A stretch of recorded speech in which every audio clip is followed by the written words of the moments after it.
Broadcasting live from the blood-stained floors of the world's most dangerous martial arts dojos to the pages of the world's deadliest comic books ever made. This is the world's deadliest podcast. We're going to talk about Spider-Man, Amazing Fantasy 15, first appearance of Spider-Man, and this is really pretty cool because last time we covered a 1960, I think it was like 1963 or something, Superman pro wrestling comic, and this Amazing Fantasy came out around the same time, and it also used pro wrestling as a huge part of the origin story of Spider-Man, who in a way was created as a response to Superman. We talked about how Superman was like so overpowered, right? So OP, and Spider-Man, in the direction of DC Comics, like from that last comic book we read, had gone so ridiculous too. It was like they assumed that everybody reading these things was just like a dumb little kid or something. In a way, with Superman used his super hearing to, find out something in the, you know what I mean? How ridiculous that was? Yeah, there was like major leaps in the logic. Like when my kids complain about the physics of a video game, it's like that same kind of problem. It's just totally ridiculous. Really quickly, before we get too much further into this podcast, I want to update everyone on the progress of my pro wrestling, catch wrestling comic book, Strength Monsters. I'm still in the process of coloring the first issue. I have less than 5 pages left to finish that issue on the coloring. Right now, you can download that first issue, the black and white version, for free at strengthmonsters.com. And as soon as I finish coloring, I'm going to send a full color digital copy to everyone that has downloaded that first issue absolutely free. I can't wait to share this with you. I've been spending about 3, sometimes even 4 hours a page coloring this. How could I be spending so much time coloring a comic book page? It's because I'm going all out. I'm putting all the work into this I can. I'm fully rendering every single character. I'm really trying to design the backgrounds well and putting the work in because I really want these colors to shine. I want to push the artwork further to the next level through the coloring. In order to do that, you have to put in the time. If you find the content of this podcast interesting, go to strengthmonsters.com, put your name and email in the box, download that first issue. It will be awesome. I can promise you that. Yeah, that's exactly how I felt. So it was like, Spider-Man was created by Stan Lee and Steve Ditko. And it was like, most of the idea was Stan Lee's, and his idea was that not to have such an overpowered superhero, but to have a superhero that was like more vulnerable, etc., etc. Part of the reason why Steve Ditko, is like a gnarly comic book artist, man. If you want to see some like badass comic book art, look up The Thing from like 1954 Charlton Comics. Those were all like Steve Ditko horror comics, like pre-Comics Code Authority.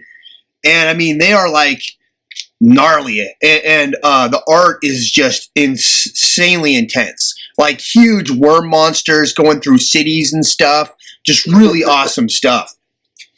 But Ditko had this side coming from like all these kind of horror comics and stuff. He had this kind of like his style of drawing was like way more kind of weird, and his characters weren't as muscular and as heroic looking as like Jack Kirby, who was like this bullpen like staple artist of Marvel at the time. And that's one of the reasons why Stan Lee brought Ditko in on this project with them. And Ditko created the whole costume and everything of Spider-Man. He's the one that came up with the idea that Spider-Man's entire face would be covered with a mask. Wow. And, nobody else was doing that. And Ditko was worried that that wasn't going to fly or get approved, but it did. And so And the crazy thing about Ditko, man, is he made all these weird comics like later on, like in the 1970s, called Mr. A. And have you ever heard of that, Jake? Mr. A. Yeah, Mr. A. Dude, it's like he's a superhero, like detective kind of crime solving guy, but like is he like the Question or something? He's the Question was also a Steve Ditko creation. And yeah, Mr. A was basically the Question, but non-Comics Code Authority approved. Like he put it out on his own. He published the Question as a mainstream in Blue Beetle, and it's all about like this whole kind of objectivist philosophy. Yeah. Because this is how I knew about it, was like the Question was basically trying to live by the ideals of Ayn Rand's philosophy of objectivism. And so he was cold and calculating and rational and all these kind of things. But so Mr. A was like, if he could take that without having to worry about the censors. Is that fair? 100%. That's exactly it. And I actually have never read any, what's her name? Ayn Rand. Yeah. I've never actually read any of her stuff before. Like, I know Atlas Shrugged, and like she wrote all this like really popular or big, these influential books, right? Mm-hmm. But so all I know of her is that she's like massively like there's a lot of people that like absolutely detest and hate her, and there's like people that just like absolutely like she's a god, love her. Oh yeah, she's a very polarizing character. I mean, like in a nutshell, I read all her books. There's a typical, like almost a cliche path, and I think I followed that as well.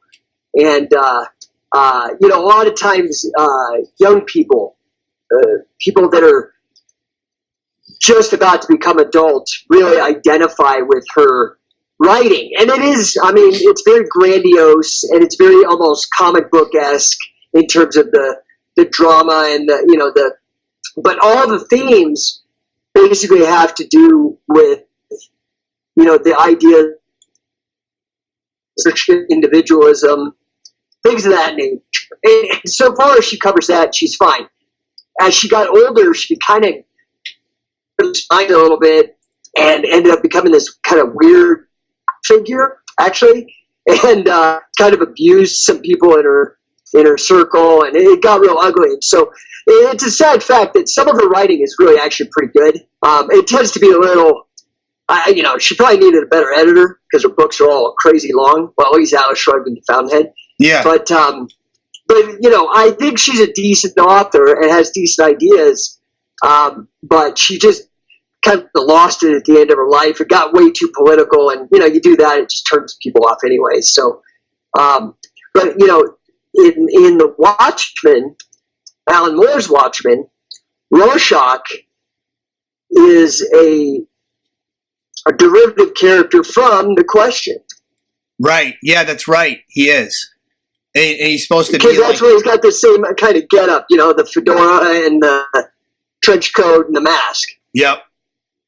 Yeah, that's where, that's interesting, because then Mr. A, I'm like, I have some of them, and one of these days they're short stories. One of these days we should go through one of them, because they're like, that'd be cool. He goes deep into like really the dark side of like humanity, and like just these like gangsters that just they're like, I want to kill you, and like you see the anger in like the veins in their necks and stuff, and it's fascinating, man. I found those comics to be like really fascinating, and what's interesting about Ditko, man, is that he was like super reclusive throughout his life. I mean, like in a way, I find Ditko like I think he's just as interesting as Stan Lee. Because he became like, he wouldn't go talk to anybody. He would write letters back to people. So you'll see people that were fans of his and stuff on their blogs, and they'll post like a letter they got from Ditko when they wrote him once. But he would like never talk to him or meet with them. He wouldn't allow anyone to record him. And oh wow, yeah, and then one of the things that I found out about this guy is that Ditko had contracted like tuberculosis, I think in Jesus. the 1950s or something. And so like a lot of people that because his Mr. A stuff, like it pisses some people off. Like, oh, I'm sure. You know what anybody who's not, the thing with objectivism is it's atheistic, so it pisses off like Republicans, but then it's like pro-capitalist, so it pisses off Democrats. It's like, it's a real interesting mix. Okay. Yeah, that would make sense because I don't really know much of anything about that whole philosophy behind it. Only I read the comics, and some of the people, like the way they like can or like, how some people can't handle it if they disagree with a creator's political point of view or philosophical point of view or whatever. So in order so they can still enjoy his work, like people will say like, well, it was his tuberculosis that like had gotten to his brain and was making him crazy, or it's stuff, it's like, which that makes me even more interested in Steve Ditko. You know what I mean? Because I'm like, well, you have to understand, man. Like, so Atlas Shrugged, which was Ayn Rand's magnum opus. It was like her, big book or whatever. And it's huge. I mean, it's like, dude, it's too long. It's a big book. But that came out in like the 40s. It eventually, when they would do polls and take sales figures and stuff, the only book that outsold the Bible in the United States for pretty much the last half of the 20th century was Atlas Shrugged. Wow, that's insane, man. Yeah, but it's very dogmatic, and almost it's ironic that she was an atheist, because it's very dogmatic and very almost religious in its approach. That is objectivism, her philosophy. She was a very strict person, and she herself, a lot of the things that were leveled against her was that she ended up kind of being hypocritical. And anyway, I don't want to go down the Ayn Rand rabbit hole too much. But. Yeah, I think we covered enough of it. But that's fascinating, because I wasn't aware of that, and I kept thinking like, oh, I should listen to one of her books one of these days just so I would know what it's about. But they're like super long. Oh my God! Because I listen to a lot of audiobooks, they're super long, and there's always like something else I'd rather listen to, like where I'm like, well, I don't really want. I'd rather, you know what I'm saying? Well, dude, her what she does is her characters all give these like 4 or 5 page long monologues. And it is just excruciating to read through. When I was young, I was really into it. I think there are books that fit certain age demographics, and Atlas Shrugged and The Fountainhead really resonate with a lot of young people. But it's one of those things, as you get older, you're like, yeah, I just don't read Choose Your Own Adventure anymore. Yeah, that makes sense. Yeah, I totally follow you on that. Because even though those books, like the question a little bit, but even more in Mr. A, like Mr. A will go off on like these crazy like monologues about justice and responsibility and blah blah blah blah. I'm sure they're nowhere near as long as what you would describe. That's in the Ayn Rand style, and that makes total sense that Mr. A, is derivative. And I'm sure, without the comics code, it's not even necessary that because I haven't seen one of these. I do think we should do a podcast on it. That'd be cool. But that fits with the style of these long, drawn-out monologues. Okay, cool. So back to Amazing Fantasy then. The cover of this comic was actually drawn by Jack Kirby. And for the people that don't know about Kirby, he was the guy that co-created Fantastic Four with Stan Lee, X-Men with Stan Lee, like a whole Thor, he didn't create Thor, but the Marvel version of Thor, a whole bunch of stuff. And he drew the cover. And then they had, because Stan Lee thought that he was a better cover artist than Jake and I have several wrestling camps coming up really soon. We've got 2 catch wrestling camps coming up in August in California, and we have 2 camps scheduled in September in the UK. To get all the information about these camps, the times, the dates, the cost, registration, whatever else you would want to know, go visit scientificwrestling.com. If you want to come out and spend a couple of days with me and Jake hanging out, talking shop, working some technique, training, having fun, working your wrestling, come out to one of these camps. All the information's at scientificwrestling.com. It's a ton of fun. I can promise we'll have a great time. And I hope to see as many people there as possible. I'll look it up. 1962.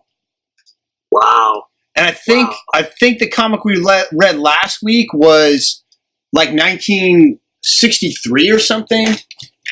So obviously, pro wrestling is really heavily influencing pop culture because one, we have a Superman issue, and now we have a Spiderman issue in which a pro wrestler plays a big part about the narrative. But this is even bigger because a pro wrestler actually takes part in the origin story of a massively successful superhero. Yeah, I mean that is one of the crazy things about this is this 1960s what era pro wrestling. It's what was going on specifically in pro wrestling around this time. Well, I mean, it was still like in the territory kind of era. So there wasn't like a big mega thing like WWE or anything like that. But, you had, I think there was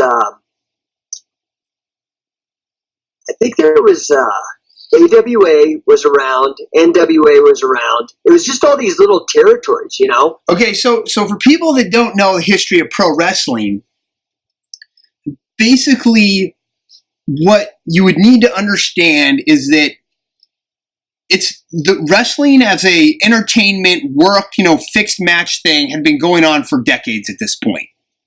Is that correct, Jay? Yeah, and the hard fact is that it's like boxing. Boxing and wrestling just kind of took slightly different paths and created different products in the end.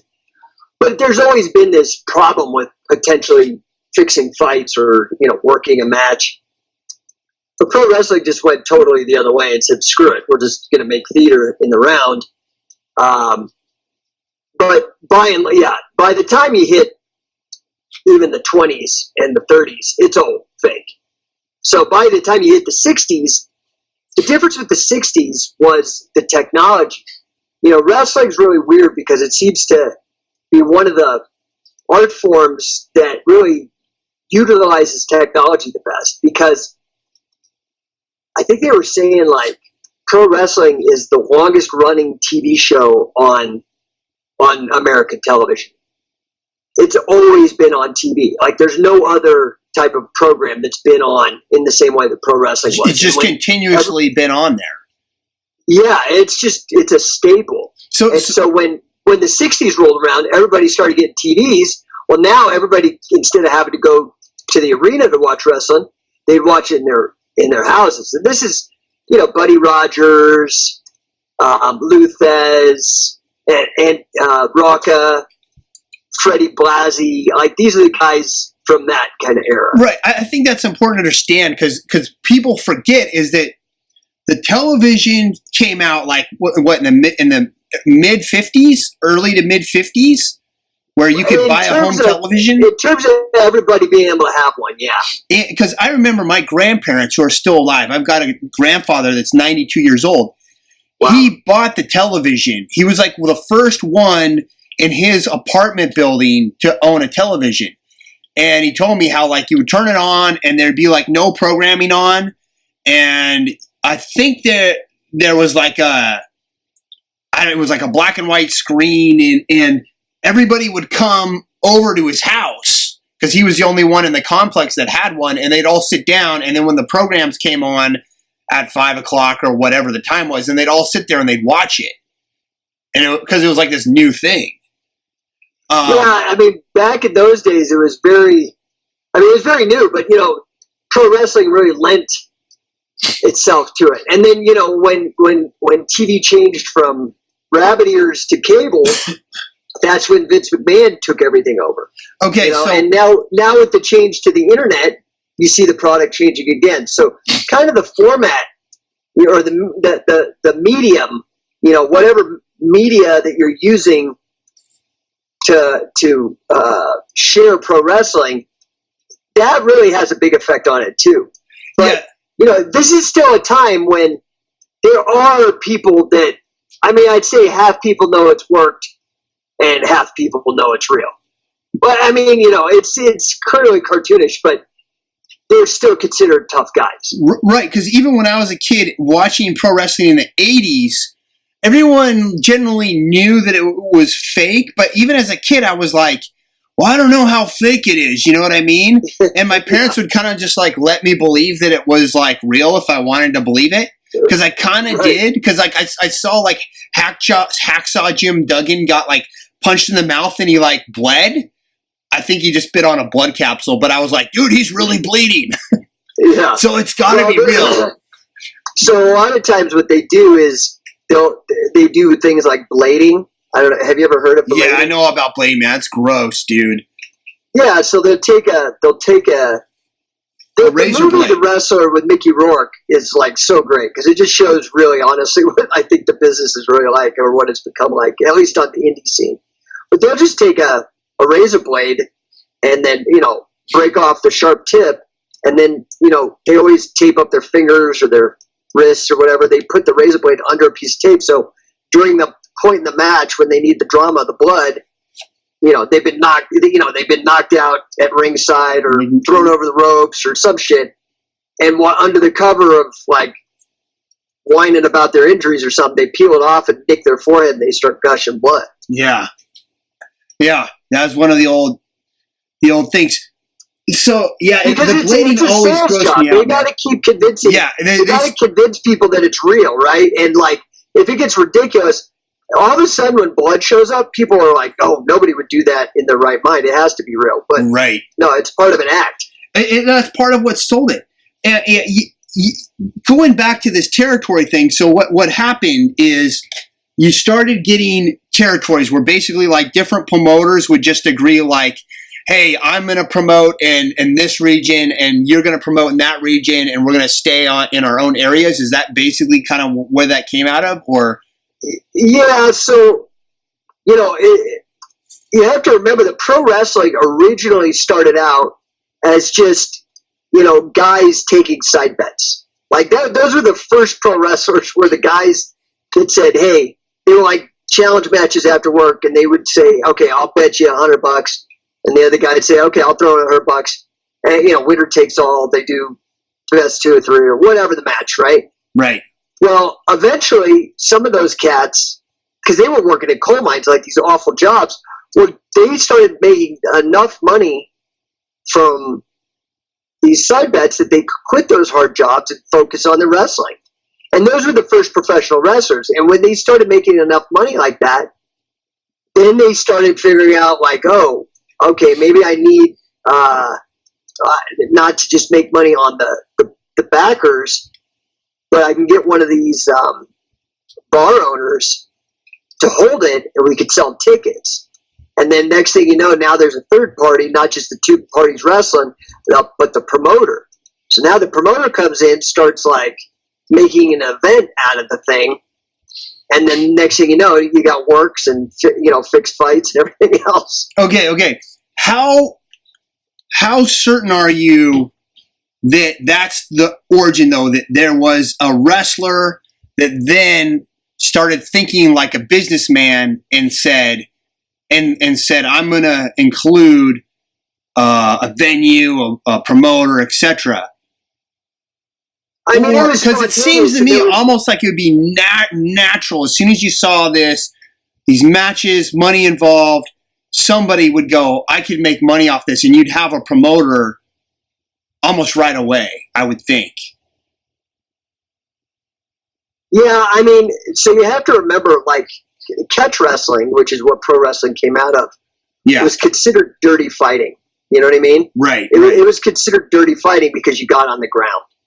And that was, you know... Yeah, it was like ungentlemanly if you went to the ground. Yeah, like the big insult was you took him to the ground, and the ground is dirty, and so therefore I won. Yeah. Well, the catch wrestler said, yeah, you took me to the ground, but I'm not done.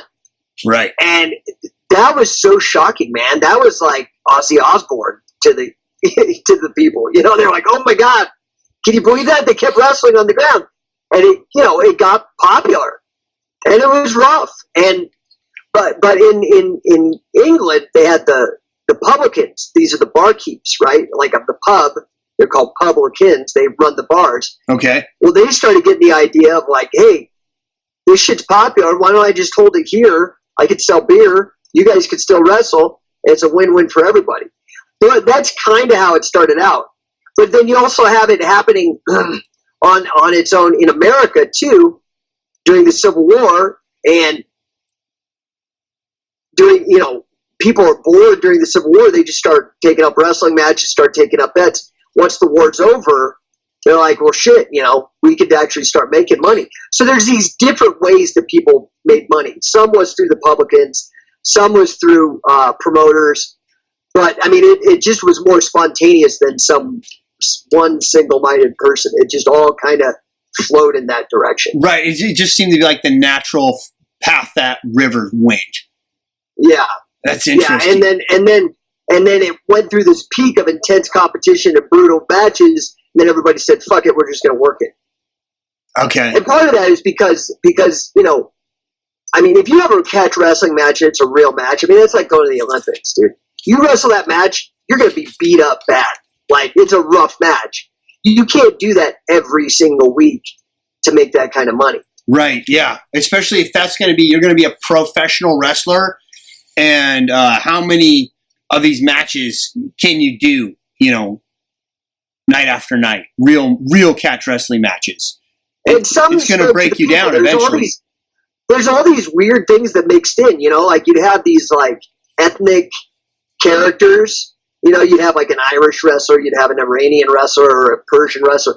You'd have these and then the people could get behind them. And soon enough, they didn't even care if it was real or not. They just liked the spectacle of being part of this kind of ritualized violence. Right. Like the WWF, when it was that, they were doing that. Like there'd be like the Canadian guy, and there'd be the Polynesian or Hawaiian guy, and there'd be like even in the more recent time, they would do that, and so all the Canadians could root for the Canadian dude, and et cetera, et cetera. Right. Yeah, it's very interesting because it got so popular, and it never really went away. And so, I mean, like WWE is a $6 billion company now. It's valued at over $6 billion. Wow, that's crazy, man. So to get back to this comic book, then I guess I just want to get into the history a little bit, just to understand the context of like how pro wrestling, where it was at the time this comic book was published, 1960s. We saw it in Superman on the last podcast.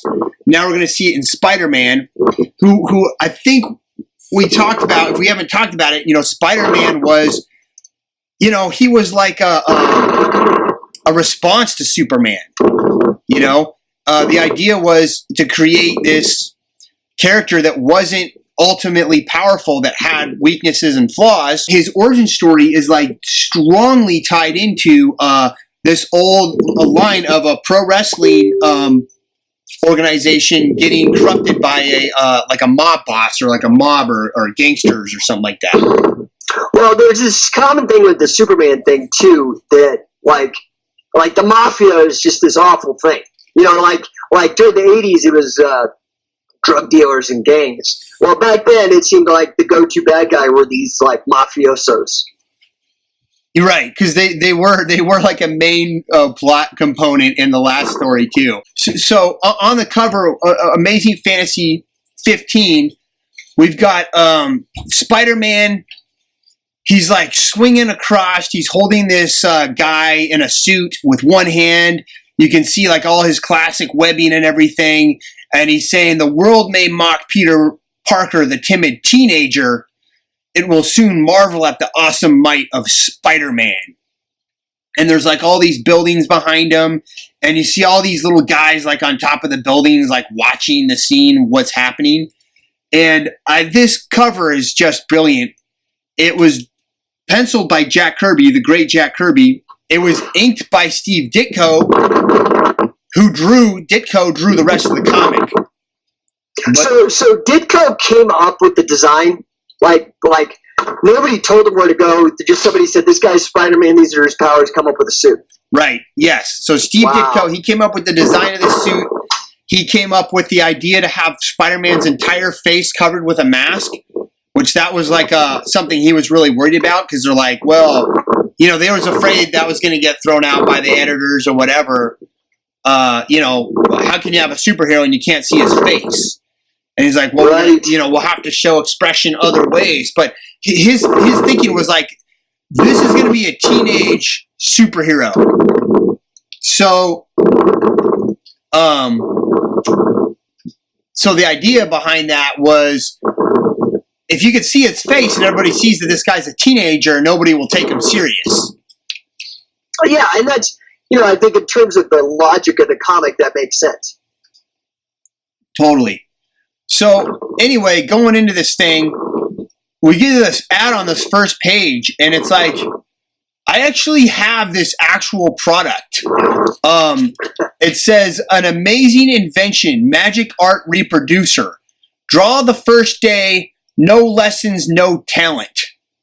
And there's the ads in these old comics are just as cool as the comic book.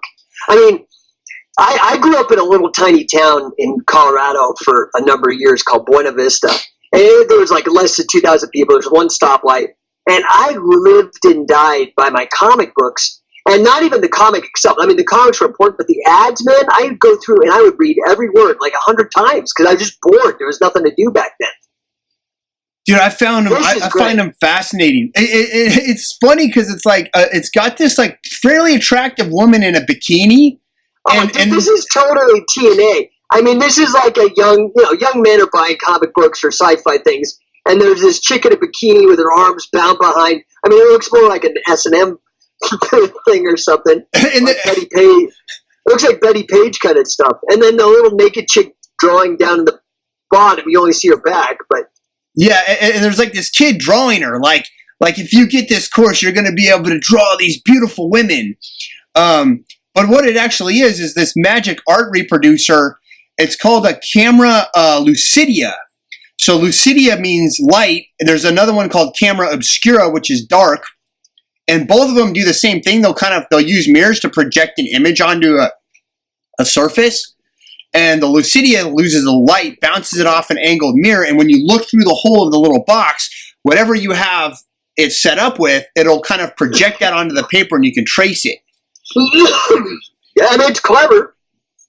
Well, it's old technology. I mean, the idea behind this has been around since the 18s, even 1700s, and it's interesting because it even ties into like magic to like the what's it called? They call it the Pepper's Ghost, where magicians would you basically use the same thing. They would put a person or a mannequin or whatever off stage or under the stage, set up an angled mirror and a piece of glass. They put a light on it, reflect the image off the glass or off the mirror through the glass and onto a surface, and it would look like there would be like a ghost in the room. And right. At the Disneyland ride, the Haunted Mansion ride at Disneyland, that ride uses that same Pepper's Ghost trickery, setup, whatever you want to call it, technology. That's how they, and the scene where all the ghosts are in the ballroom, that's how they got them there. That's how they project them. They don't actually have film projectors. That ride was built like in the 60s, and they used the Pepper's Ghost trick to create the illusion. And so here you have this course. It comes in a box. It actually has this little booklet, like anatomy booklet and stuff. Anyway, Dude, Dude, that's just so ridiculous that you own this. Like, you're the only person that I know that would actually own this product. Yeah. It's so awesome. And what I love is it's like from the freaking 60s too. It's like, oh, dude, man. This course was created initially like in the early, I think the early 50s, might have even been the late 40s, man. And they were just running this thing in all the comic books and magazines and stuff. I mean, it was $1.98, and I'm sure they sold truckloads of these things back then to kids, because, because really, yeah, like what they're actually selling you is this weird lens thing where you could draw things for $1.98. But what the ad is telling you is that if you buy this for $1.98, you're going to get a bunch of naked chicks at your place and drawing them. You know what I mean? Yes. That's 100%. That's why they're selling truckloads of this frickin' thing. Yeah, it's hilarious. It's awesome. All right, so it's page 1 of Spider-Man. Bam. And the funny thing is you look at that, it says Spider-Man and there's a drawing of him, right? Yeah. But he certainly doesn't look superheroic. In fact, he looks kind of arthritic. He's like crippled and bent over and hunched. He's super like it was like that was Ditko's idea, is he wanted him to look like an insect, you know? So he's like lanky and weird. And I think I mentioned at the beginning how Ditko came from this like kind of weird horror comic background too. So he had done, you know, so that it like plays into his wheelhouse. You notice that Spider-Man's hyphen too. That was a Stan Lee thing because Batman and Superman was all, it's like one word, Batman, Superman. And so Stan Lee's like, I'm going to put a hyphen in there so it's not the same. Yeah. So it's interesting. Yeah. So it's totally like, you know, and right there, Spider-Man's red and black. I think in the cover, I think he's got blue on him. He's red and blue, you know, like Superman, red and blue. So he's kind of a play on Superman, but he actually has weaknesses, unlike Superman at the time, who's become exponentially powerful. Stan Lee's just zigging.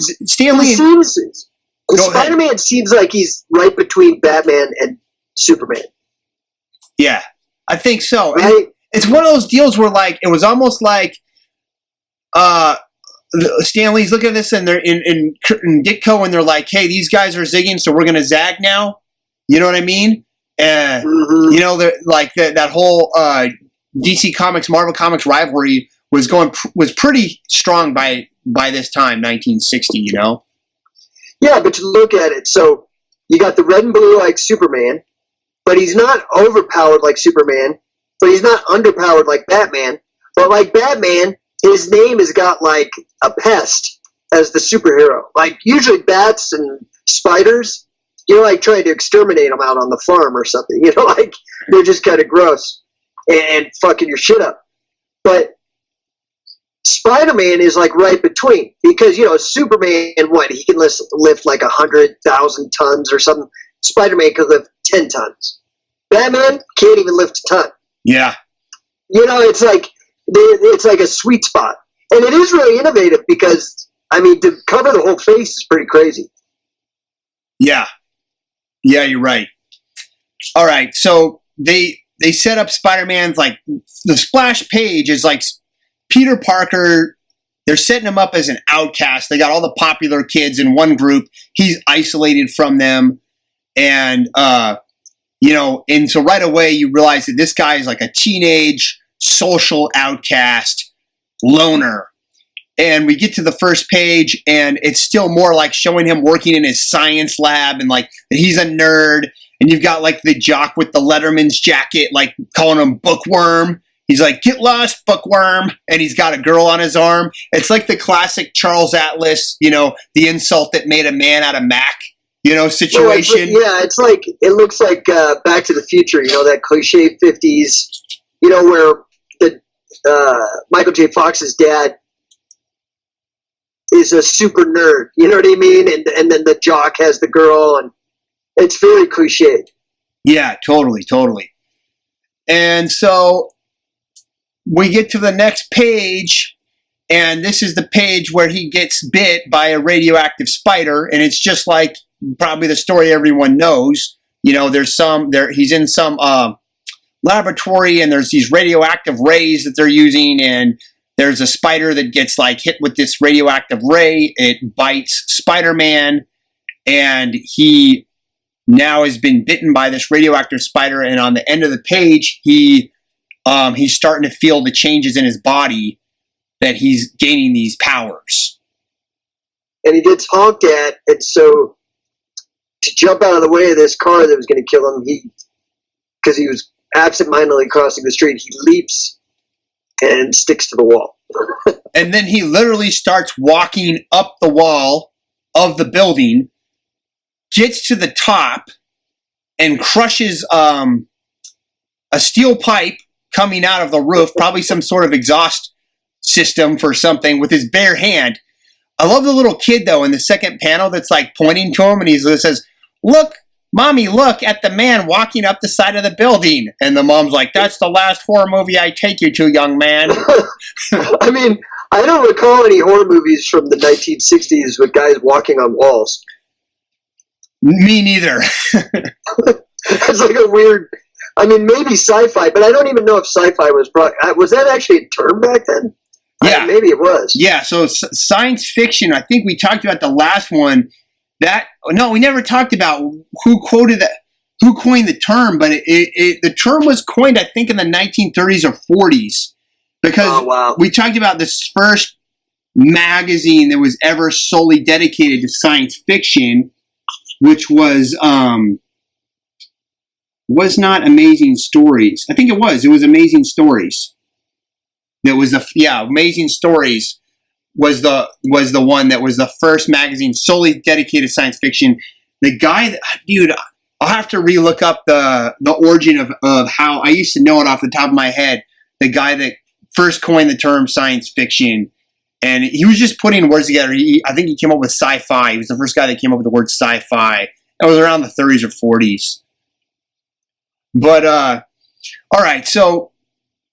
Well, by the end of page 4, we could see that there is now pro wrestling. Yeah. So he's established he has powers, doing, walking walls, crushing steel pipes, and then it just cuts to a few minutes later, and he's walking by, and there's this giant King Kong of a man, and it says $100 to the man who can stand in the ring 3 minutes with Crusher Hogan.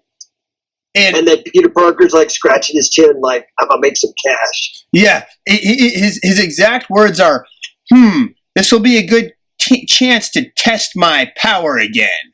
So, he's like, he wants to see what he can do now. He's figured out that he got bit by the spider. He's got these powers, and the first thing he kind of thinks, I don't know. It doesn't really say if he deliberately goes to this pro wrestling match or if he just happened to walk by one. Yeah, it's just like a few minutes later. Yeah. Okay, so. And what I love is that he goes full lucha, too. He's like, Spider-Man's going, changing ready, and he says, I'll put on some old clothes and leave my glasses here. But what if I fail? I don't want to be a laughingstock. I have to find some way to disguise myself. So he goes full lucha, puts his weird mask on. Yep. Okay, which looks like pantyhose or something. Yeah, it does. So it looks like he put a stocking on his head or something like that. Something. So he's, so we're back here, and Peter Parker's got this like stocking on his head, and he's in the arena pointing at Crusher Hogan, who's got a big smile on his face. He's super buff. He's got his hands on his hips, and Peter Parker says, I'll try for that $100, Crusher. And Crusher says, well, if it ain't a little masked marvel, step up, sucker. And they made him big. I mean, this guy looks as big as the Hulk. Yeah, dude, he looks awesome. I mean, Ditko's drawings of this guy, I think, are just fantastic. I mean, he's huge. You didn't really see that Spider-Man is like a teenage kid. 100%. Next panel, Crusher Hogan is coming towards Peter Parker. They're in the ring. And Crusher Hogan is huge, all muscular. You can see all the muscles in his back. And he says, now just relax, shorty. I'll try to make this as painless as possible. And Crusher's gone for a takedown. and it looks like Spider-Man's kind of like snapped his head down and he's jumping over his body like a kind of like a gymnastics type thing. Crusher's going for a tackle, and Spider-Man in this weird net hood thing that he's got going on does like a leapfrog over him, and then carries him up to the top of the post with his ability to walk up the wall. Now, the thing that's weird is, why are these wrestling posts so high? Yeah, it's like the turnbuckle just turns into this like 200-foot post. it's like he couldn't just figure out some way to get around that. He's like, no, you know what? We're going to have a 20-foot turnbuckle. Yeah. I mean, I would have just made it like a tent pole, like maybe they're in a carnival tent or something. But, yeah, there you go. But literally the ropes of the ring are attached to this post, and he's at the top, and he's like holding him out with one hand, like he can just drop Crusher Hogan now to his death. And Crusher Hogan's like, put me down. You win. So he verbally taps out. And Peter Parker puts him down, and Crusher Hogan can't believe it. Yeah, but then what I love is like the wrestling promoters and the betting guys on the last panel, because they're so smitten with Spider-Man, and they call it the greatest act I've ever seen.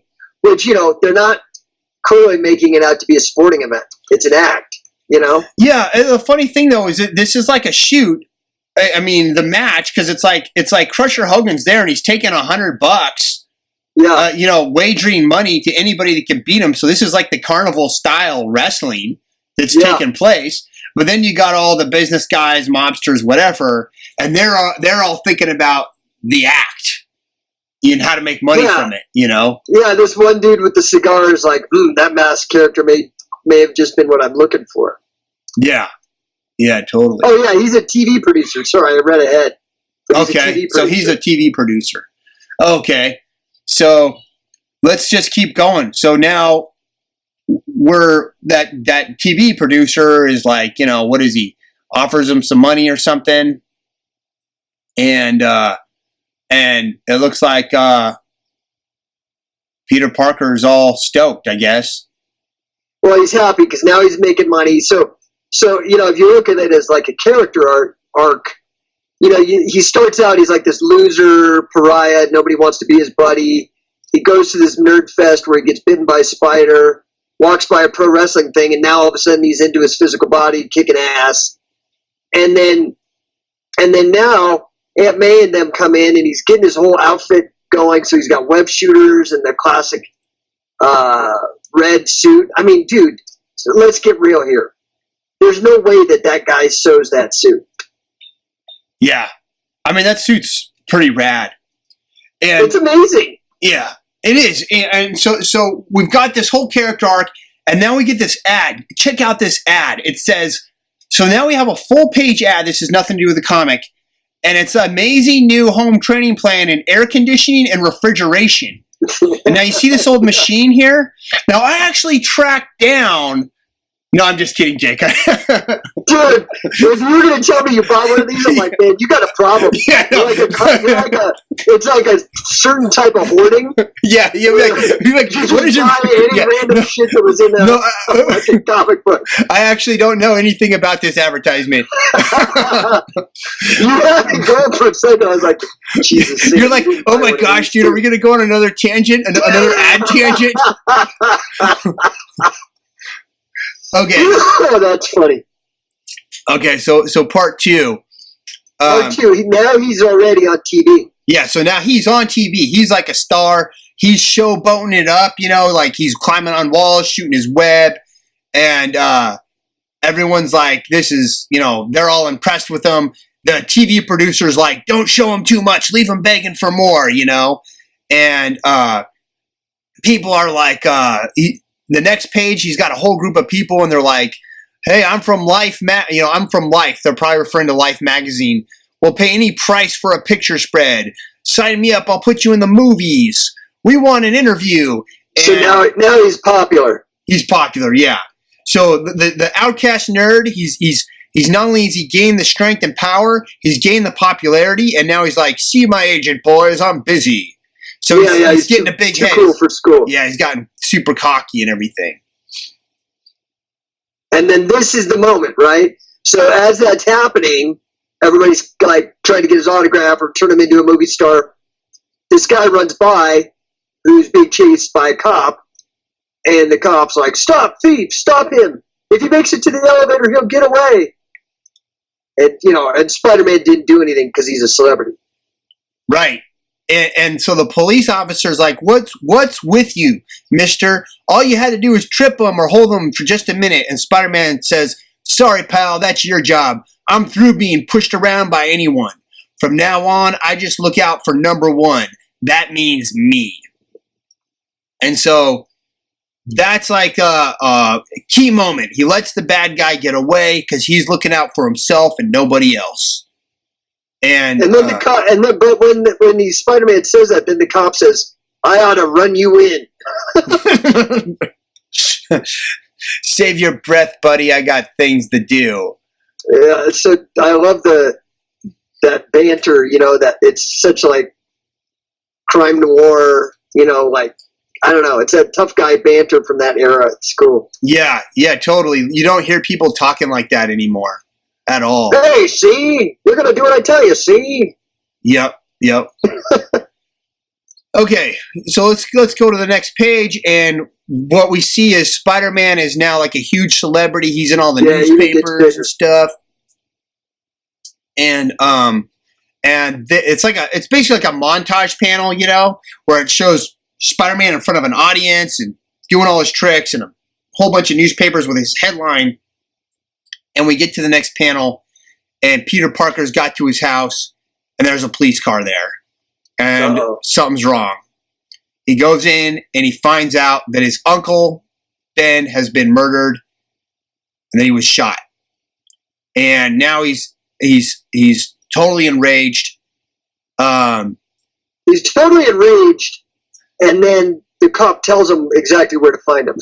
Yeah, it tells him exactly where the burglar is. Don't worry, lad. We've got him trapped. He's in the old Acme warehouse at the waterfront. We'll get him. So thankfully, the cop told him exact location where he can be found. So Peter Parker, of course, throws on the Spider-Man suit and goes there. He finds the criminal walled up in this warehouse. Basically, yeah, but right before that, at the top of that page. You get to see him doing his web swinging for the first time, too. Yeah, you do. He shoots his webbing onto this flagpole, and he's swinging over the city. So, it's true. That's like we also saw the web swinging on the cover. On the cover, yeah. But this is the first time we see it kind of in the panels of the comic, I think, where you see like real, web swinging as a mode of transportation. Well, and not just a mode of transportation, but fast, right? Because he says the warehouse is at the other side of town, but I'll be there in no time. And it's saying that this swinging from web to web is super fast. Yeah, he gets across town right away. He can just take direct routes. So now he's on the wall, and there's this guy. He's got a gun, and Spider-Man's like, "You surprised to see me? Not half so surprised as you're going to be." And the guy tries to run away. He's like, I must be seeing things. Because Spider-Man's literally crawling down the wall, the side of the wall. And the guy sees this dude in a costume stuck to a wall, crawling towards him, and he's trying to run away from him. Spider-Man heads him off. See, dude, that would actually be way more scary than anything Batman has ever done. Yeah, because he's on an actual walking on walls, man. You watch those scary movies where the little girls get possessed and they walk backwards. It's all creepy. Like that's what it reminds me of. Like they'd be walking on walls. I mean, that would be creepy. Yes. Yeah, it would be. So he shoots the dude's gun with his webbing so that he can't fire on him. Delivers a straight cross to the guy's face, and that's it. The guy is out.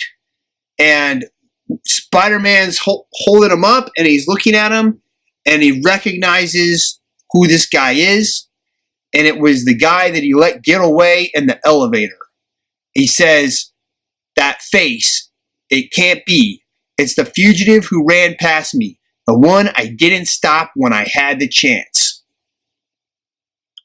And then the story ends. We've got the police who find this guy, the killer. He's all been like slinged up with webbing and hung from something where the police can easily just apprehend him.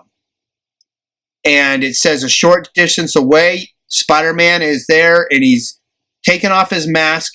He still has his suit on. He's crying, and he's like, my fault, all my fault. If I had only stopped him when I could have, but I didn't, and now Uncle Ben is dead. And then we get to the famous line that Stan Lee wrote, and it says, "And a lean, silent figure slowly fades into the gathering darkness, aware at last that in this world, with great power, there must also come great responsibility." And that's it. And so a legend is born, is what it says after that. And it was true. It actually happened. Then Spider-Man became one of the greatest characters of all time in comic books. Yeah, but at the bottom here it says, "Be sure to see the next issue of Amazing Fantasy." Like they weren't telling people that it was the last issue. Yeah, that was common. That they knew that this was getting canceled. Martin Goodman planned on canceling this book. It wasn't selling through the way he wanted it to, or the way they needed it to.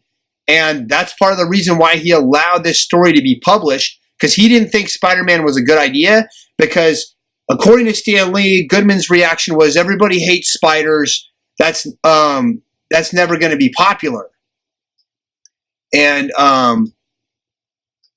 Stan Lee was able to convince him to let him publish the story in the last issue of Amazing Fantasy 15, because it was going to be canceled anyway. So it was like, what could be the loss?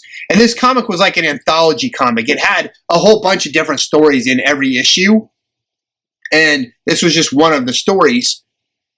And Spider-Man became a huge sensation. Like, people wrote in, they wanted to see more stories about Spider-Man. And they immediately after this gave him his own comic book. Well, and then there's one more ad, of course. and it's the same price point as the Sketch a Naked Lady gimmick. This one is basically a ripoff of the Alice thing. And this guy's name is Mike Marvel. And it has him all like a bodybuilder standing there in his shorts, and all these cartoon girls like whispering how handsome he is or something. And he's wearing leopard printed shorts, by the way. Yeah, right. It's called the Secret Dynaflex Method. And it says, free, secrets of attracting girls. Fellows, mail the... Man, that's so small, I can't read it. Yeah, let me see if I can blow it up. Let me see if I can actually read Mail the coupon now and receive Mike Marvel's free gift to you, the exciting and informative book, Discover a Secret Method for Developing a New, Almost Magnetic Way of Attracting the Girls. At parties, dances, the beach, you have the girls clustering around you breathlessly, while the guys watch enviously. Oh my gosh. That's hilarious. So clearly they're, two ads are leveraging like guys wanting to attract girls. Yeah, and the other ad is like a refrigerator job. Like and then the three ads that appeared in the story, not in the whole comic, was a home drawing course that you would draw lots of attractive women. I mean, there's no attractive women that come with the course. It's just selling you the idea, that's what all artists do. A home air conditioning and refrigeration repair training plan, and the Dynaflex method. Dude, I actually wish I had all three, though. It would be kind of interesting. Well, so that's the original, and I'm real glad, because I'm looking through now, and you have this other issue called Spider-Man's Tangled Web. Yeah, so do you want to go through that one, or do you want to do that one on another one? We can go through this one. I mean, I don't even know if we need to go through panel by panel. No, we don't have to. Well, yeah, Spider-Man's Tangled Web it's pretty awesome. And this one came out. I had this issue at my dad's house. Okay. In the original plastic, all that kind of stuff. I remember this.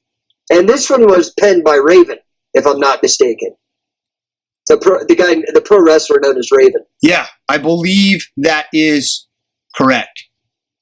And I love the writing. So Raven wrote this. This is a real pro wrestler. He worked, I think, for WCW and even WWE at one point. He was like a hardcore wrestler. You know, he wasn't a technical sketch cam guy. But he's the writer of this comic. Right. And it's a retelling of basically the origin, I believe, of Spider-Man, but it's through the perspective of Crusher Hogan, the wrestler. Yeah, the whole episode, the whole issue is about Hogan, and instead of having the whole issue about what happens to Spider-Man bumps into Crusher Hogan, this one starts out all about Crusher Hogan, and then randomly Spider-Man shows up. You know what's cool? Okay, the cover, just so people know, this comic is Spider-Man's Tangled Web number 14. This book has been canceled. Like, there's no new comics of Spider-Man's Tangled Web, but you can still find this comic book out there. The cover is like an old pro wrestling poster.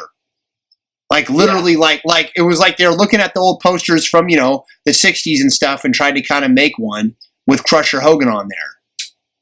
It's pretty cool. Well, and, you know, it is a lengthy comic, so I don't think we need to go through it as in depth as the other one. But it is the same theme. So you have, I love the opening, right? Like, the opening page is awesome. For me is like, as a person into catch wrestling, pro wrestling, and comic books, it doesn't get better. The art is really cool. It's very stylized, almost realistic, but not really. It almost looks like that Scanner Darkly movie. You know how they made it look like the actors look like cartoons. It's pretty cool, but it starts out, my business. It shows him in the ring wrestling this guy. It says, my business. I'm what's known as a shooter. Yeah, dude, and they're in this tie-up, and the guy's got a throat hold on him, like he's grabbing his neck. The other guy's got an arm, what do you call it, like an arm over the top, you know, like he's trying to kind of get an inside tie on the elbow, you know? Yeah. And, I mean, it's cool. It looks... This whole comic is actually really amazing. I highly recommend it. Do it from that perspective of the wrestler is really clever. So, but yeah, he says, my business, I'm what's known as a shooter. My business, a shooter works a match for real. Yeah. My business is wrestling, and I know how to wrestle. And, you know, it's all tough and sweaty grit. And he basically shows him getting the upper hand on this dude and then doing like a Fujiwara armbar, which is kind of a cool submission for him to win by. It's red. He suplexes him from behind, and then it doesn't show the transition. Oh yeah, so he does. This is very Karl Gotch because he does a German suplex, which is named after Karl, to take him to the ground, and then slides into a Fujiwara armbar, and Fujiwara being Karl's best student according to Karl. Yeah, so that's pretty cool. Yeah, and I love what it says. Snap an ankle, crack a rib, stretch him out till his arms go numb and he can't even feel his hand smack against the canvas as he taps out. That's what I do. I hurt people. All right, dude, I gotta look up what year this book came out because I can't find it. I would guess, if I can remember correctly, it had to be right around 2000. I think you're right. Maybe 2003, 2004. 2002. 2002. Okay. So yeah. Yeah, I remember when Raven wrote this, I was like, oh no, I got to get this issue. Because I was I was into pro wrestling at that time. I had just gotten back from the Warped Tour and doing my little pro wrestling thing. But I wasn't into comics. But I still loved comics. I just didn't buy them anymore. And so when I heard Raven was doing this, I was like, oh, this sounds like it could be pretty good. And this is really before I got into hardcore to catch. What was Raven's real name? Was it Scott Levy? I think it is. Levy? Or something like that? That sounds right. Yeah, I think that's him. Scott Levy. Because it's got two writers attributed to it. I think it's Scott Levy was the guy that was Raven. I can't remember exactly, but I mean, so if you look up Raven, Yeah. You know, he was like a mix between the comic book character The Crow and Vampiro and Sting. You know what I mean? And like how Vampiro and Sting, there was all these like hardcore guys that came out and they all had white face paint of some sort. Yeah, Raven was very much in that kind of style. So, dude, listen to this locker room banter. So they're in the locker room after the match, and Crusher Hogan's at the locker. He's got a towel around his neck, and the guy he just wrestled is all pissed off, and he's confronting him. You tried to break my arm. What was that about? Don't play stupid. You weren't selling nothing. Yeah, so clearly Crusher Hogan didn't think he was getting put over as as the guy wasn't like making the moves look as realistic as Crusher Hogan thought they did. So Crusher Hogan went and shot on him. And that would be a common contention amongst pro wrestlers. Like you'll see that. Like I watched a video. You can watch compilations of like I forget the one on YouTube, but you can watch it. It's like 10 pro wrestling matches that turned into shoots. And most of the time when you see the change, one of the guys stops selling for the other guy. And then all of a sudden the other guy's hitting him and the other guy's not selling and he's pissed. And then they're just like punching each other kind of for real for a while or wrestling for real. And then it's interesting to watch because a lot of them, most of them will resolve. The ones I watched, a lot of them resolve somehow within the duration of the match. Some of them don't. And they, you know what I'm saying? But there's a real contention. You'd have two pro wrestlers. One of them would get mad about something. He'd stop selling. Then the other guy would get pissed and he'd start hitting harder and for real because he's not selling anymore. Yeah, because he's like, look, man, people will hire me because I'm scary and if I'm going to hit you softly and you don't react, that makes me look like an idiot. Yeah. Like I threw a big heavy punch at you and you barely even moved. So the next time I'm going to freaking hit you and you will move, you know? But I like this dialogue too. He goes, he's explaining his reasoning why he about ripped his arm off. He goes, every chop I threw, you stood there like you was being smacked by some mamby-pamby schoolgirl. And then the other guy goes, bullsh. And then Hogan says, shut up. Nobody works stiff with me. Pull that again, kid. And next time, I'll cripple you. Yeah, man. So Hogan is basically like a full-on badass, pro wrestler. And he's a shooter. He's a shooter. Yeah. He knows how to really do the crippling holds. Okay, so Crusher Hogan's a catch wrestler. So this is the coolest thing about this, right? Is that to get over Spider-Man, they have Crusher Hogan, a catch wrestler, one of the toughest humans, job to Spider-Man to get him over. Yep. You know? Yeah, totally, dude. So we'll just keep going through this story. Let's just go through a little further. So basically, he gets into a conflict with it looks like the boss or whatever. Yeah, the boss looks like a slime bag. He's got a ponytail and a handlebar goatee mustache thing. So he's kind of a slime bag, and Crusher Hogan's getting shortchanged or whatever. Yeah, he didn't book him for like a main event, so he's like, and then the boss was like, I ain't gonna make payroll again this week. I'm sorry.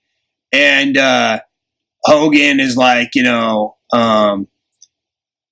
they're talking still, and so basically, the promoter is basically telling him that money is tight. Money, like, yeah. I don't even know if I can make payroll to pay the wrestlers and this kind of stuff. Okay, so then we keep going, and then I always tell them, yeah, we're stuck working high school gymnasiums and lodge halls while Global's selling out the garden. So there's some other wrestling promotion or something called Global that is giving him an offer for his promotion, but they're competing against them. And which is clearly a nod to WWE. Yeah, totally. Right? Right. Because WWE just bought WCW at that time. You're right. They did. That's so interesting that this comic book came out at that right after that happened. Well, and Raven, the writer, was right in the middle of all that, right? So he got taken over from WCW, if I remember correctly, to become part of WWE when the merger was completed. Dude, and then if you look at this, oh, go ahead. No, go ahead. I was just gonna say, do you remember when that happened, man? And that was so crazy because I remember watching it, and it was like Vince McMahon was on there, and he like announced that he, like, I'm talking like the show now, not when the news or whatever. And he announced, you know, that he now owns the WCW, and then he's like naming wrestlers, like he's like thumbs up or thumbs down or something like that. He's like, and then he would name a WCW wrestler, and everyone would like be like, yeah. And he's like, all right. And then he named another one and be like, Puh! And then he's like, and he's all, this is interesting. And he was acting like this is who he's going to axe, like who he's going to axe wrestlers and keep wrestlers based on what the crowd response is to him naming off their names. Oh, that's rough. Dude, it was gnarly, man. And I don't know how much of that was a gimmick and, you know, and how much of that was like legitimate. You know what I mean?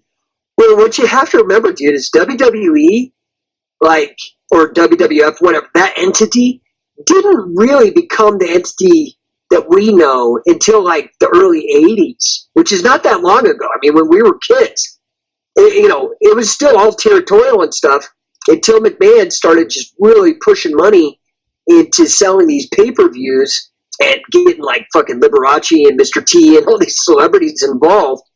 So that's 1983, 1984. There's so much money being made. TNT and Ted Turner wants to get involved, and Bischoff and all those guys. So they create the WCW. There's this nasty war for like 10 years. I mean, it's just really brutal.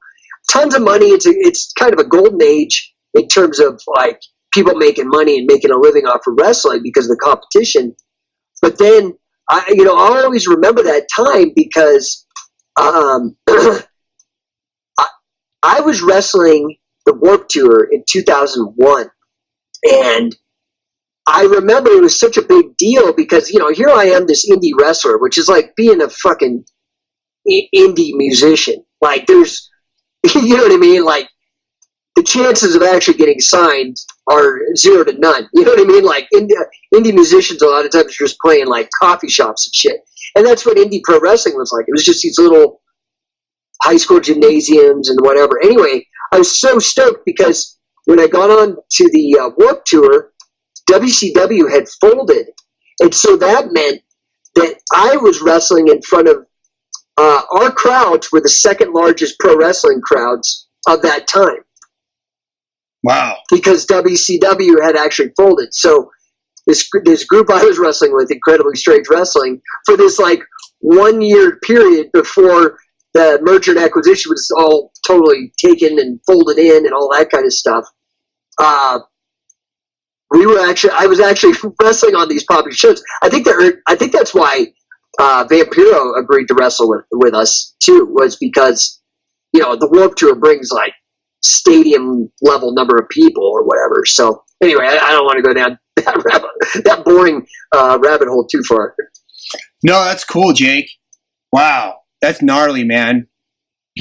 All right, so to keep this comic moving, basically, Crusher Hogan goes home, and his wife or girlfriend or whatever is there, and he's all down on his luck. He's not making the money. He's not getting booked on the big shows. They get into an argument, and they're fighting, and he's telling her to shut up, and yada yada, and they end up. She ends up leaving, going back to bed, and he stays out by himself at night, and he's just drinking. So the guy's clearly got like all kinds of problems, and she was questioning his wrestling career and talking about gimmicks, and he's like, I ain't no gimmicks. I don't need no face paint, no hot-bodied manager, no foreign objects, no hillbilly overalls, no cowboy hat. I'm a wrestler. I wrestle. Which that's pretty awesome. I love it. I mean, I really love the writing and the art in this. You could tell that Raven really knows the business, very well. Yeah. And so now he's back in the ring, and he's getting like strangled, choked by the ropes with this big, huge dude behind him. And he's still got all this dialogue in his head about if the gimmick don't work, everybody involved stood to lose a lot more. So he's talking about how he's got to do something so people don't think he's just like a gimmick, you know? Well, so this wrestling organization that he works for is about to go out of business. Right. Right? Like, so the last panel before he meets his girlfriend and is, says to the promoter, he goes, "I'm your top draw, Bobby. I jumped to Global. What's that going to do to you in championship wrestling?" And the promoter says, "Crusher, no offense, but things stay the way they are. We're out of business with or without you." So now he's sitting, that's why he goes and he's sitting in this room alone when his wife discovers him and he's drinking whiskey or some shit. Because he's trying to come up with this gimmick to sell him as a, to sell wrestling so he can make a living doing this. Right. But he's teasing. He doesn't tell you what the gimmick is. They keep teasing it out like you'll see the gimmick in action here. Yeah. You don't know what his gimmick is yet. So he keeps talking about it, though. He's like, if the gimmick doesn't work, everybody involved stood to lose a lot more. It's like, what the hell, dude? Yeah. So he takes the mic after he beats this big dude that was choking him. He throws him out of the ring. He takes the mic and he's got all the fans there and stuff. And basically, he said, well, so he beats the guy who's beating him up, takes the mic, says, "For some of the boys, mic work comes easy. Not for me. I ain't the most eloquent of talkers. I sell myself on the mat, not the mic." Yeah. Okay. But now I got to hit a slam dunk. Got to turn them smiling, booing faces into something really ugly. I got to put Global way over and bury championship. I got to disrespect the sport, all the boys in the back, and most important, the fans. I got to shoot on the fans, make them really hate me, make them want a piece of me. So just all those panels are him with the mic, pointing fingers and pissing off pissing off all the fans. That's it. Yeah, that's it. So he comes back into the locker room, and they're like, "That was the most tremendous promo I've ever heard." And they're like, "You're not serious." And he's like, "As a serious," he basically says, "as a heart attack, bull." It's like he's as serious as a heart attack. How come none of us were in on it? They're like, "A shoot? How are you gonna? What the hell are you doing?" His boss comes in and he's like, "I'm saving your business." And so basically the conclusion he comes to is he's going to shoot. He's going to do a shoot and challenge the fans. Yeah, which is like basically my whole idea of like turning pro wrestling back into a shoot. I mean, I love this comic. It's so great. Yep. So that's what he's going to do. That's how he's going to try and save it. He's going to basically. So now we get the whole backstory from Amazing Fantasy 15, why there was this, shoot going on, carnival style challenging the fans. Right. And so we can skip forward more because there's more, negotiations between all these different wrestling bosses and stuff. And he's telling him how he's going to turn around the organization, and you can read faster than me. So yeah, but he's walking to the streets and there's all these thought bubbles justifying what's going on. Long story short, it looks like he goes to a mob boss because he needs money to lure these people to wrestle. He knows he won't lose the money because he's a tough guy. Yeah, right? He's a shooter. He's going to beat anybody that challenges him, but he needs the money to put up on his side. Yeah, so the mafia guy is like, Hogan's going to go reach it, and the mafia guy grabs Crusher Hogan's hand and he says, "Before you pick that up, I want you to understand something. It's mine, not yours, and I'm very attached to it. You walk out of here with it, I'm going to miss it. I'm going to miss it so terrible, I'm going to ask myself over and over, when will I see it again?" And then Crusher says, "Saturday night." And then the guy says, "Fine, plus 15%. So then they shake hands. And then he says, "As rain," what is that? I can't quite. when they do these crazy dialogues, I can't necessarily make it. I'd say it's like ringside right. Seats. Oh no, he goes right. He goes right as rain. He goes right as rain. And if it ain't there on Sunday morning, I'll take your hand and slam it in the car trunk. And when you're down on your knees to hold together a bag of shattered bones and use his fingers that I personally guarantee won't never hold anything again, I'll let you know what I'll break on Monday. Do you understand? So basically, Crusher Hogan's taking this huge risk to try to save the wrestling promotion by taking on the all-comers. And then he gives the Mafia guy a pair of tickets and says, these are ringside tickets, show up. Yep. So then we get to this main event, and it's like a sold-out house, like a full house. We got the ring. All the wrestlers are there. They're all high-fiving each other because they got this main event going on. And Crusher Hogan walks out with the case of money. He goes in the middle of the ring. He opens up the case. He shows it to the crowd. It says, like, the roar is deafening. They all want a piece of me. And the money insured. Yeah, but wait. If you go back to the first panel where they're looking and it says, man, oh, man, a full house, right? Yeah. And it's like that upward shot. And you see the lights and stuff. Yeah. I think they must have had the same problem that you and I did when we were going through Amazing Fantasy. Because notice all of a sudden there's a flagpole randomly sitting there. There's just a pole that goes from the floor to the ceiling for no reason. So they must have said, listen, instead of having 40-foot ring posts, let's just put a flagpole here. It makes more sense. Dude, I don't know why they couldn't have just put it in a tent, man. But, it's true, because it's like a concrete building, and it looks like a stripper pole that goes from the floor all the way to the ceiling. Well, clearly they wanted that there, I think, because they, that it had to be there. He carries Crusher Hogan up the thing. So that Spider-Man had to take him up to Okay. So meanwhile, you're watching this whole comic book. We're like 50 pages in or whatever it is, and it's all Crusher Hogan, and he's actually a good guy. That's the funny thing. He's a tough guy. But he's trying to do the right thing and save the company, and he's taking these risks with the Mafia. That's it. He's trying to save the business, trying to save his company, trying to, provide for his wife and everything.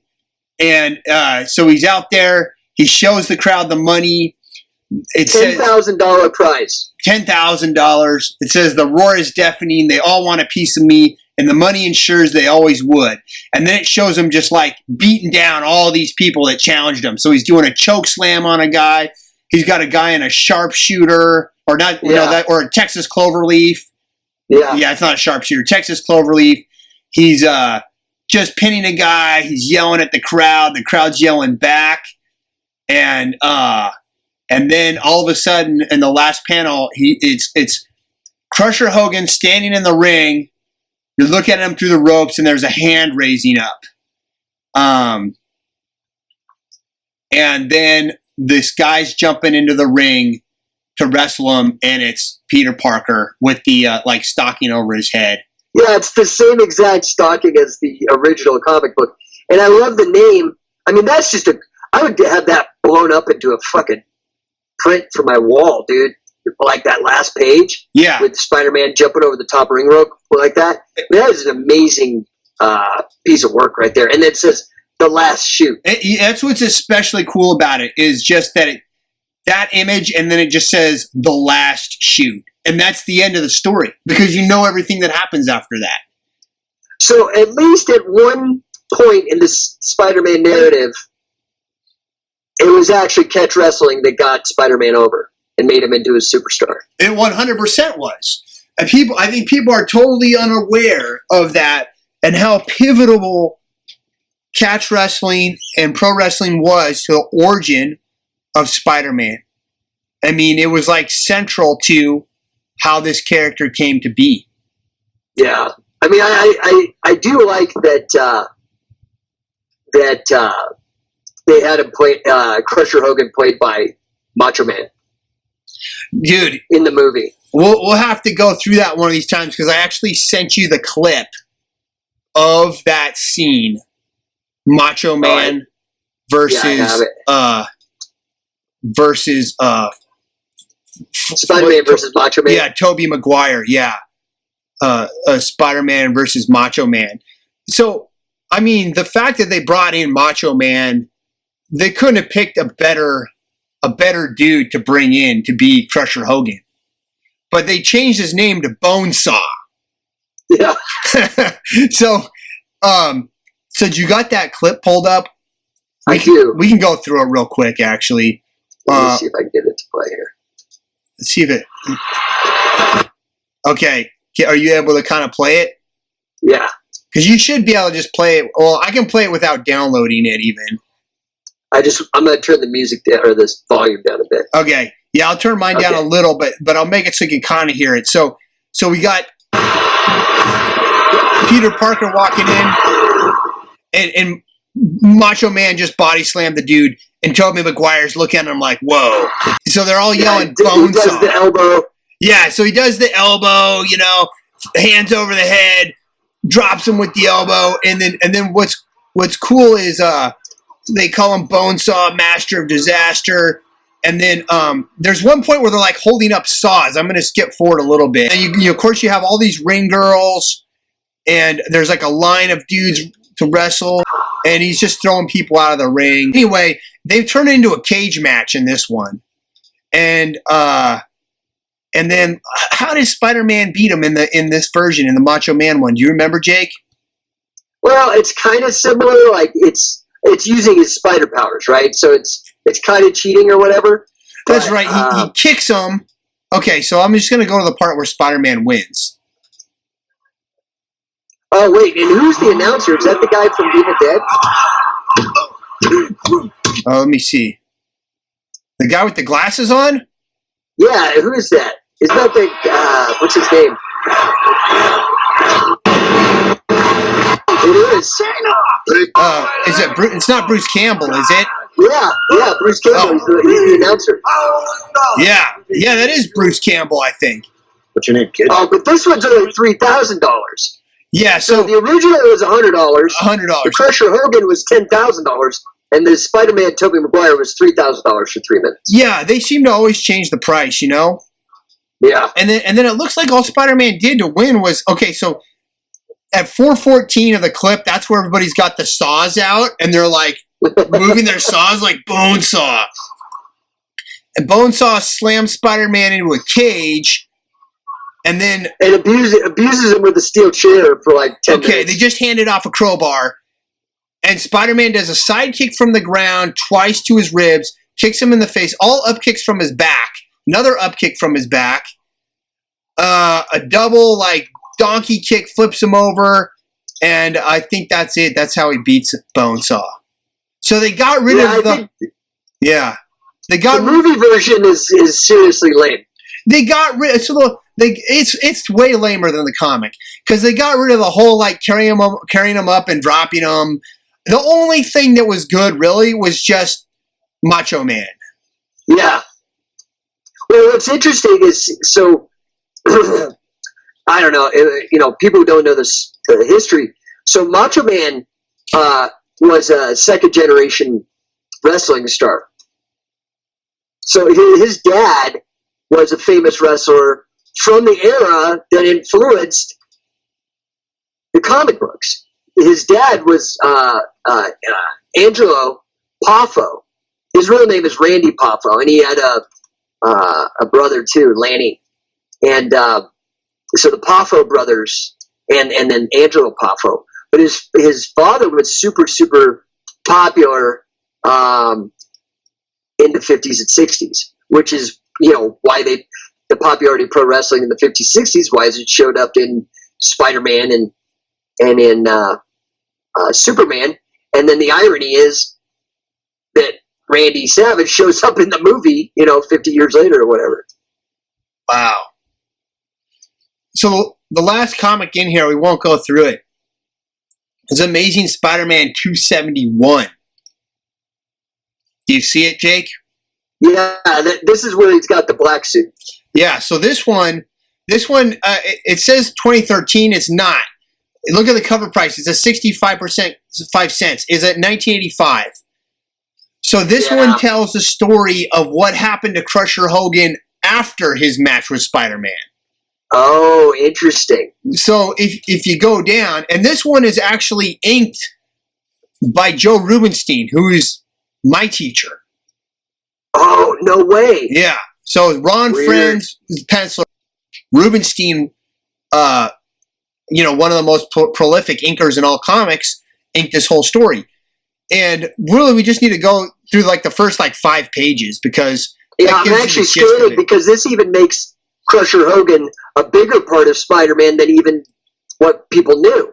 Yeah, because here he appears again, and it's Spider-Man jumping in the ring, and he's like, I'll try that $100, Crusher. And he's same line. It's like, well, if it ain't a little mass Marvel, and they have the wrestling match, and it's basically almost exactly the same. It almost, the art even looks the same. He does the style very true to the original. Original style. He's jumping over him, dodging the tackle the same way. He climbs up. This time there's just a big yellow post with a 2. So it looks like they decided to just say, this is just a post that holds up the ceiling or something, Yeah. and he climbs him up there. And so now after the match on this version, Spider-Man and Crusher Hogan are backstage. And Spider-Man's like, sorry I was so rough on you, Crusher. And Crusher's like, no sweat, kid. You're good, but you've still got a lot to learn before you'll be ready for the big time. So not only does Crusher Hogan put over Spider-Man and make him into a huge star by letting him win, and by all intents and purposes, it does look like it was a shoot and he didn't win through work. But now Crusher Hogan teaches him how to fight and how to be a superhero. Yeah, so he's teaching him how to flip and do handstands. He's showing him how to shoot his webbing. How the fuck does Crusher Hogan know how to shoot webbing? So here's the whole gimmick. So then look, now Crusher Hogan's giving him the suit, and he's like, I've taught you all I know, kid. There ain't any more I can give you except this. Oh my God. And he's giving him his Spider-Man suit. Gave him the costume. Well, you'll see. That's what it's saying, right? That's what Crusher Hogan's saying. And he's saying he couldn't. So now Crusher Hogan, he's telling you the story, right? And he's like, he couldn't wait to put it on and it fit like a glove. What a day that was. I never felt so proud in my entire life. And so now we cut out and Crusher Hogan's mopping the floor of a gym and he's recounting the story to the guys hanging out and working out in the gym like it's like an old wrestling boxing gym. And the guy's so he's telling a tall tale like he's the one who made Spider-Man. Yeah, and the guy's like, that's a real fine story, Crusher. And Crusher's like, it's all true, Bobby. I wouldn't lie to you. I wasn't always a mop pusher, In fact, once I had a shot at the title. And that's basically it for that story, because in the rest of the story is like a whole nother separate adventure that Crusher Hogan kind of gets involved with and Spider-Man gets involved with and all this stuff. But the idea is what happened after Crusher Hogan's match with Peter Parker was eventually he wound up years later as a mop pusher in an old wrestling gym telling tall tales about how he was the one that actually brought Spider-Man up to, brought him up to greatness. Yeah, to greatness. Yeah. Which that also isn't too far away from a lot of what you find in pro wrestling and wrestling stuff where you have everybody wants to take credit for everyone else's success. Yeah, and even I scanned forward down at the end. It says they're back. There's this big melee at the gym at which Crusher Hogan is a janitor now because he's of his fall from grace or whatever. And that same kid he was telling the tall tale to now is looking at Spider-Man saying, "Gosh, Spider-Man, this is a real honor. Crusher told me all the stories about how you two first met, and he trained you and gave you your first costume." And now Spider-Man is standing there with thought bubbles and goes, and this is thoughts, not out in speech. He goes, "Trained me? I once wrestled Hogan for all of 5 minutes, and that was years ago." And then he goes, "Oh, what the heck?" And so he goes along with the bullshit. He goes, "Yeah, I learned a lot from old Crusher." And Crusher now is like, "Oh, thanks, Spidey. I really appreciate you saying that, more than you could imagine." Yeah, so Spider-Man puts Crusher Hogan over at the end.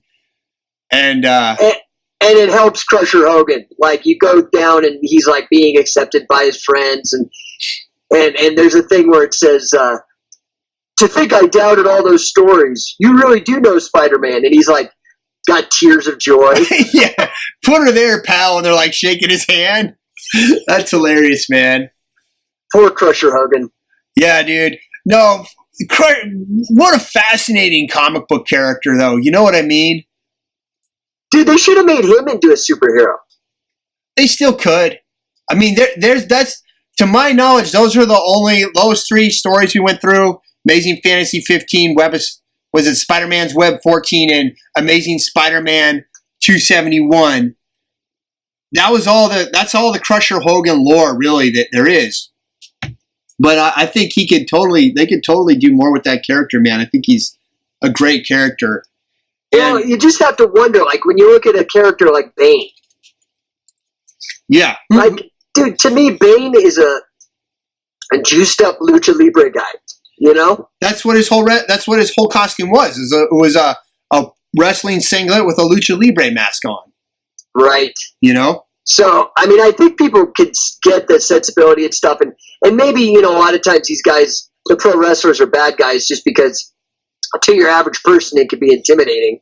To have some huge bodybuilder guy, that he just beats up people for a living or something. Yeah. But I mean, Crusher Hogan's just such a tragic character. I think that Spider-Man's Web 14. I mean, that I would put that in like probably one of the top 10, top 20 comic books. Just because that story encapsulates such a great, hero's tragedy. You know what I mean? And the fall of this guy became the rise of one hero. The fall of one hero, failed hero, became the rise of another hero that became successful. Well, see, I think there's only so many ways to tell these kind of adversarial stories, and that's so much where pro wrestling and comic books always intersect, is these like tales of human beings battling each other and how that plays out. It's true, because ultimately it's going to boil down to, a lot of this boils down to kind of the same story, just being retold different ways over and over again, Yeah, and what superpowers are to comics, signature moves or finishing moves are to pro wrestling. It's like the superpower. Yeah, absolutely. That's a perfect parallel comparison, for sure. That's why Goldberg never got over, because he was too OP. He was like Superman. His signature moves too were stupid. He did the spear, which was just like a football tackle. Yeah. And then he did the other one where I forgot the name, where he picks the guy up and bounces him on his shoulders, like straight up and down.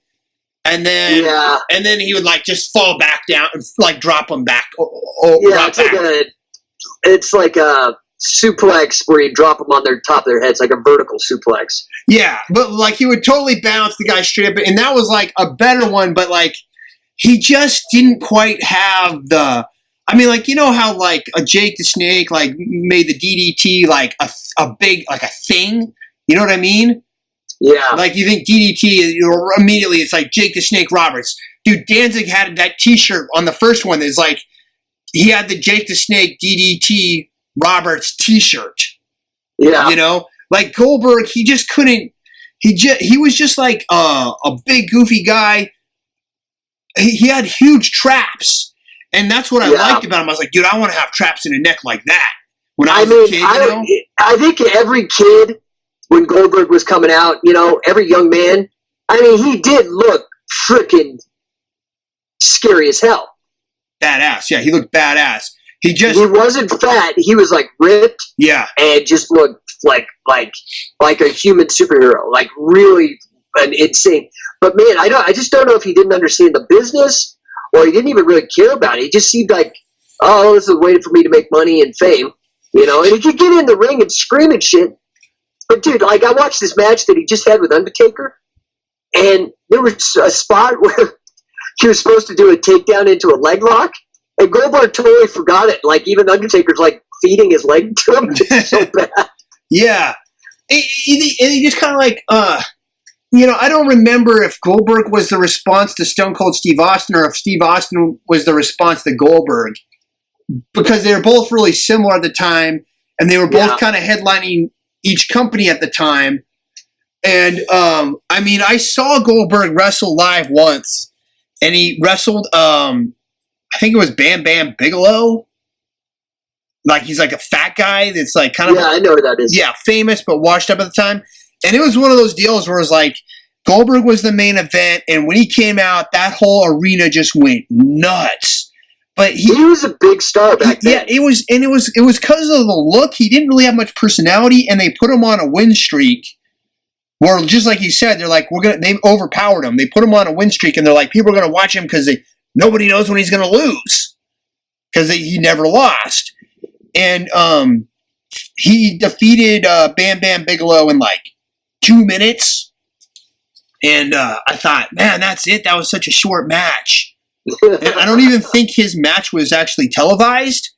It was just like there for the local draw. You know what I'm saying? Like all the matches that were on TV were live and already been recorded. And then they're like, here's the Goldberg appearance for the night.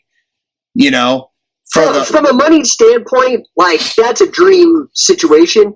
Because then you only have to run out, you do one tackle, and you make the same amount of money as if you had to play a football game or something. Yep. But the problem is that's all gimmick, dude, because people will get bored with that if that's all you can do. So I saw Andre the Giant wrestle live the exact same way, and it was like in 1985 or 86. It must have been 85 because it was before The Princess Bride. I think that was 88 or 89. But Andre the Giant was headline on the card. It was at the San Diego Sports Arena, and he was the last match, and it was Andre the Giant versus Ultimate Warrior. And literally it was like Ultimate Warrior came out, ran out into the ring, he jumped and he did his ropes where he'd grab the ropes and like shake them up and down all crazy, and just, he must have been on so much coke, man, because he was like just doing sprints around this freaking ring. And finally, Andre the Giant comes out, and it takes him like 5 minutes to walk out into the ring. He like barely gets in the ring. Like he gets through the ropes, and it's a struggle before he can even get all the way in the ring. Ultimate Warrior runs over, and he just like clobbers him, and is like fake hitting him, and he hits him like how they do the punch with the forearm punch, Yeah. He's forearm punching Andre, and Andre's standing, then he drops to one knee, then he drops to two knees. Then he falls on the ground, and then he doesn't get up, and he's just like knocked out. And then Ultimate Warrior runs off, and then they go out. Some guys come out, and they help Andre the Giant up, and they help him out of the arena. And that was it. And the whole match lasted like 1 minute. And I remember that's cheating the fans. Well, see, I found out later what was going on. I remember I felt so ripped off, and my dad took me, and he was like, that was a rip off. And I was like, yeah. Well, at the time, Andre the Giant, he was already like just completely destroyed. Like his back was jacked, his knees were jacked, he could barely walk, he was like in terrible health, and that was basically all he was capable of doing was just like walking out to the ring and walking back. And so you think back and you're like, man, that was rough. That's sad. That's the tragic story of the pro wrestler. You know what I mean? But at least Andre the Giant was in the position where he was such a big name, all he had to do was walk out to the ring and walk back, and he could pick up that paycheck. Yeah, that's insane, dude. I mean, he was truly like an attraction in and of himself. They called him the eighth wonder of the world. Right. That's what they said. Right, so, yeah, okay, sorry, Jake. It's all right. I'm just curious. So now we've done a Superman pro wrestling comic, and then we've done Spider-Man. Yeah. I mean, we already talked about Batman. Should we not do a Bane? Because, here it is again. To revitalize Batman, they bring in a pro wrestler and break his back. That never happened before. Yeah. It was a pro wrestler that defeated Batman.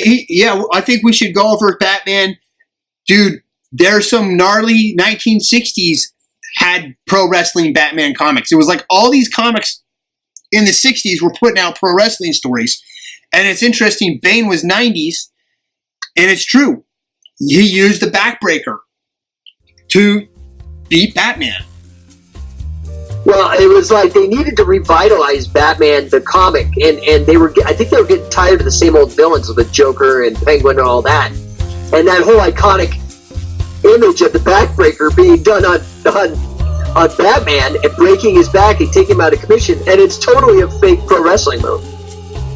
Yeah, it's awesome. We'll do that one next, Jake. We'll go through that next.